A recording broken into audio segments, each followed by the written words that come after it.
তাহলে চলো গাইজ, আজকে আমার সাথে কি হয় ম্যাচে সেটা দেখো। সারাদিন পর একটা ম্যাচ স্টার্ট করছি, তারপরও টিমমেটের জন্য শান্তি নেই, শুধু মরে আর রিভাইভ পাওয়া লাগে। তারপরে এনিমি পাচ্ছে না, কি আবার ডেঞ্জার মারছে। এখানে একটা এনিমি আছে, এটার মারবো। আর আমার কাছে মেশিন গান থাকা মানে আগুন, এনিমিকে ধরবো।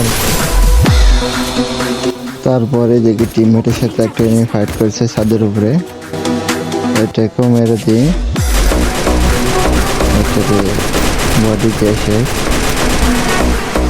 কি যেন কিলটা পাইলাম না, ছাদের উপরে তো সমস্যা নেই, নিচে এসে আবার কিছু টিমমেট বলে রিভাইভ করো।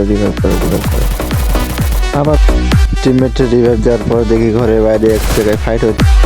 আমার টিমমেট বলে উপরে একটা এনিমি আছে, তাই বলে উপরে যাওয়ার পরে দেখি ও এখানে বসে মেডিকেট করছে। আমার দেখে ফাইট দিচ্ছে, আমি ওরে ড্যামেজ দিয়ে ড্যামেজ খাওয়ার পরে ও নিচে চলে যায়। আমিও ওর পেস নিচে গিয়ে কিছু ড্যামেজ দিই এখান থেকে। তারপর দেখি দুইটা টিমমেট মারা খেয়ে গেছে। তারপর টিমমেট বলে জিরোক্স ভাই তুমি আমাদের যেভাবে হোক রিভাইভ করো। তারপর টিমমেট বলে এদিকে একটা এনিমি আসছে, ওরে আমি বডি শট দিয়ে ডাউন করে দিই, ফিনিশে দিই। তারপরে ভিডিও আজকে এই পর্যন্তই। সবাই ভালো থাকবেন, সুস্থ থাকবেন।